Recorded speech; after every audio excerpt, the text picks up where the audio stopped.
So we've all heard the news now. The Trailblazers are shutting down Damian Lillard for the remainder of the 2023 season. And everybody's been saying for the last 3 off seasons, the Blazers and Dame should go their separate ways. But Dame has showed extreme loyalty to the Portland Trailblazers and hasn't requested a trade after years and years of disappointing endings. Dame has been in Portland for over a decade. They made the conference finals once and they got swept by the Golden State Warriors, who didn't even have Kevin Durant because he got hurt against the Rockets the series prior. So yeah, today I'm going to be reacting to a few Damian Lillard trade ideas that you guys gave me on the community tab. I'll also share my favorite one at the end. And let me know any other ideas that I didn't mention in this video that you think could happen in the offseason in the comments. Drop a like if you guys enjoy this style of content. Let's get into the first trade. So the first one was suggested by Vasil, who has a really long username that I'm not going to try to read. He actually suggests a Milwaukee Bucks idea, something I didn't think of going into this. It's basically the Milwaukee Bucks getting Damian Lillard, the Blazers getting Chris Middleton. It would have to be in a sign-and trade because he is a free agent, Grayson Allen, and multiple first-round picks. This gets tough for Milwaukee because, yeah, they would have to do some type of sign-and-trade with Grayson, with Middleton, and their draft pick situation is kind of, it's not great because they owe some picks to the Pelicans still from the Jrue Holiday trade, and they can't trade back-to-back picks due to the stepping rule, so this would have to happen on draft night or after the draft. I also don't think that Portland would want to go into the post-Damian Lillard era with, the main player getting back is Chris Middleton, who's above the age of 30 and is not really a guy you want to build around. I also feel like Middleton is one of those players, great player, don't get me wrong, but he's definitely more valued by the team he's currently on. He fits perfectly on the Milwaukee Bucks team. He's been that nice, bat, or that Robinson Batman for Giannis for the past couple of seasons, but I feel like you're not going to build around him, and maybe you're not going to value him as much outside of Milwaukee. Grayson Allen isn't too much for a team that would be going into a rebuild. Yeah, you get some nice draft capital, and hey, getting a 2030 Bucks pick might be great because who knows what the league is going to be like then, but you're trading arguably your greatest player in franchise history. This really isn't the package you want in return. I'm sure the Bucks would definitely consider this. I just don't think the Blazers would really pick up the phone. Next one's a good one. It's from Jacuno, and it involves the Miami Heat. This might be the most popular Damian Lillard trade idea destination. It's the Heat getting Damian Lillard and Trendon Watford from the Blazers, and the Blazers are landing Tyler Hero, Duncan Robinson, Nikola Jovic, 3 first-round picks, 1 being a pick swap, and multiple seconds. So Dame is also going to be somebody hard to quantify what his trade value is going to be because he's making a ton of money. In a couple years, he's going to be making over $60 million. He's not getting any younger, and is he somebody that's going to get a Kevin Durant-like return? I don't think so, but this is a pretty good one coming from Miami, and it might be something Miami needs to do because they might have a disappointing ending. Their roster isn't really deep, and you're not really losing a lot of talent here in this deal. So basically for Miami, you're giving up Hero. He's the main piece in this, and he could be a nice piece to Portland. He's a good scorer. You already have Shaedon Sharpe, though, and Anthony Simons, so this can get a little bit interesting, or kind of complicated if you think one of them could end up being a point guard for you long term. You get Jovic, you could take a flyer on. I mean, this was his rookie season. You can give him more playing time next year. And what benefits the Heat to get this deal done, you have to include Duncan Robinson. There could be a Kyle Lowry move in this as well, so maybe the Blazers prefer Lowry just because his contract gets up a little bit sooner than Duncan Robinson. But yeah, if you're able to get off the Duncan Robinson contract to bring in Damian Lillard, I would mortgage the future and trade away Hero. And you know what? You're giving up 2 unprotected firsts. It's a pick swap in 2024. So this deal would have to be done on draft night to avoid the step-in rule. Multiple seconds. I think this is a really good return for the Miami Heat. You'd have Damian Lillard. I guess you'd still have Kyle Lowry at this point. Maybe Max Strus at the 2. You got Jimmy Butler. You figure out that power forward spot, and you still got Bam at the 5. That's a really good team in the Eastern Conference that's kind of going all in next season because, yeah, Jimmy, Dame, they're not getting any younger. You'd have Bam to technically build around when they're gone, and that's why it's a big deal moving Tyler Hero. As for Portland, it's a good return. Now, this could be one of your better offers because you're getting Jovic, who has 3 years left on his rookie contract. You have Tyler Hero, who honestly isn't on the worst contract at all either because he just got paid roughly what RJ Barrett and a little bit less than what Jordan Poole got. And he's a really good scorer. He's shown that he can be efficient and maybe somebody that can maybe take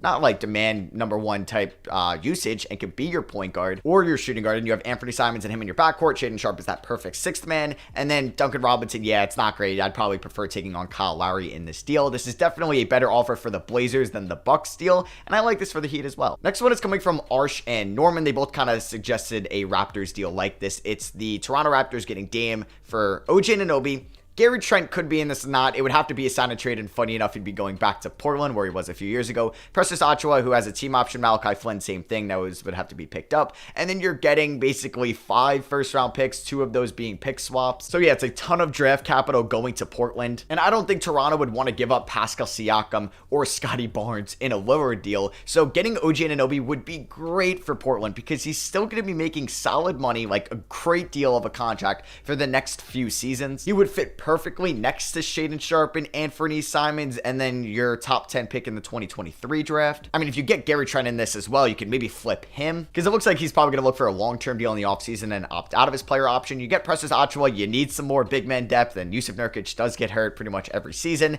Malachi Flynn, I mean, you could decline his option or you could look to flip him as well, but you're getting 3 unprotected first, one in 2023, 2026, and 2028. This also gets a little bit like complicated just because of the Jakob Poeltl protected first in 2024. So this would also have to be made on draft night. And I mean, if you re-sign Fred VanVleet, you'd have Dame, Fred VanVleet, Scotty Barnes, Siakam, and Poeltl. That's a fun-ass team. Now, I'm sure you would love to get a deal done keeping OG and trading away Fred VanVleet because that would just be an insane lineup. But for Portland, you want OG in a return for Lillard. You might think this is a better deal because maybe you prefer taking on OG Anunoby than a Tower Hero than the Heat deal, and you get multiple first-round picks in this. This is a really great offer for Portland. I like this more for them than the Miami Heat. Toronto, like, we know Masai Ujiri and how he operates. I don't think he would really mortgage the future for Dame. We're got to see if they're bringing back Fred VanVleet, but this is one to think about definitely if you're both teams. Next one comes from Ryan, and it's Damian Lillard going to Denver in exchange for Jamal Murray. Zeke Naji, team option will be picked up. He mentions Ish Smith, but I don't know if he would really be in this deal since he's on a 1-year deal. You'd have Christian Brown, and you get 3 first-round picks. The Nuggets, another complicated draft pick team, but you'd get their 2024, 2026, or 2028, or you could push it back 25, 27, 29, or 26, 28, 30 if you can move the 30 in this offseason. This is one that I've definitely talked about before, is if the Blazers like Jamal Murray enough to headline this deal. I think they would prefer Michael Porter Jr., but I'm sure Denver wouldn't really see a use in that to have Lillard and Murray in that backcourt. It doesn't really make a lot of sense. I don't know if it would work, but having Lillard play next to Jokic would be a lot of fun. And I think this is something Denver would definitely consider if they have another disappointing exit in the playoffs. They made it to the conference finals back in the bubble when they didn't really expect to be there, but they've had some disappointing playoff endings over the last couple of seasons. Obviously, they haven't been fully healthy for some of those, and getting Damian Lillard would help possibly catapult you to being another finals favorite in 2024 because they're one of the favorites to come out of the West this season as the 1 seed. For the Blazers, you're getting some draft capital. You're getting Christian Brown, who is a nice young piece coming over from Kansas in the 2022 draft. And do you think Jamal Murray can work well with Anthony Simons? I think that's something to think about. I'd prefer getting OG Anunoby over Jamal Murray.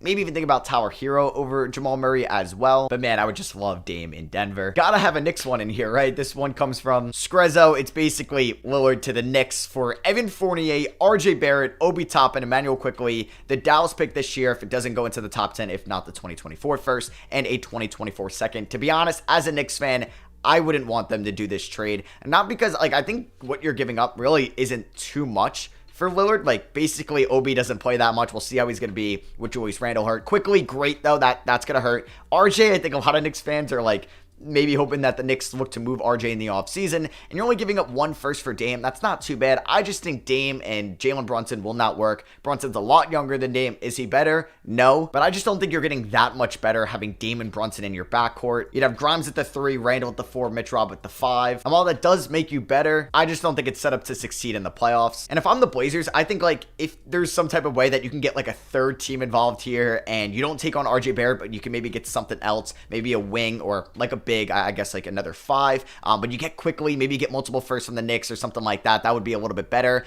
Another thing with, like, these lower trades, like, you have Shaedon Sharpe, you have Anthony Simons that you want to build around is RJ.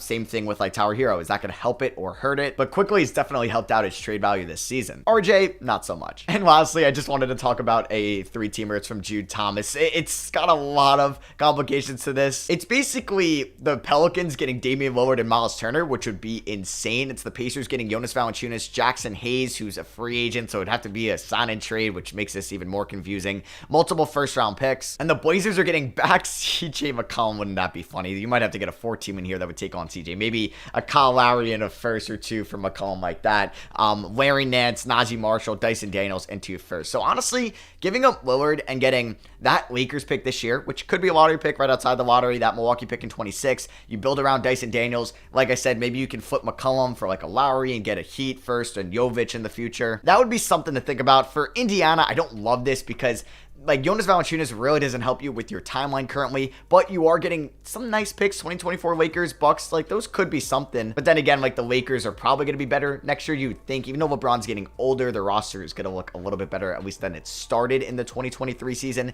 Milwaukee, yeah, maybe not as so much. I'm talking myself out of this. And for the Pelicans, you're giving up an insane amount of assets, but you'd have like a Damian Lillard, Herb Jones, Ingram, Zion when healthy, and Miles Turner starting 5. Like that's pretty dope. I just don't think the Pacers would do this, and I don't even think the Blazers would do this. So yeah, those were basically 6 trades that you guys suggested. Thank you all that did. This is probably the one I like the most for the Blazers side of things, because you get OG Anunoby, who I think could be a great building block and complementary piece around Simons and Sharp, and who you draft in the top 10 in the 2023 class. He's young enough where I'd feel comfortable giving him an extension, and you're not really paying anybody else, because that 2023 top 10 pick won't be a free agent for 4 more years, Sharp for 3 more seasons. You might as well give OG the bag now. You get some more big man depth with Precious. I don't know if you're getting Gary Trent in this because he's probably going to opt out, but hey, you get another scoring wing, or maybe you flip him, but you're getting a ton of draft capital as well. This is probably my favorite trade for the Blazers side of things.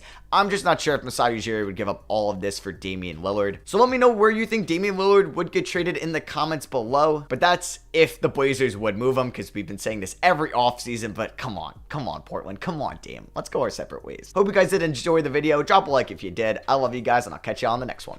Peace.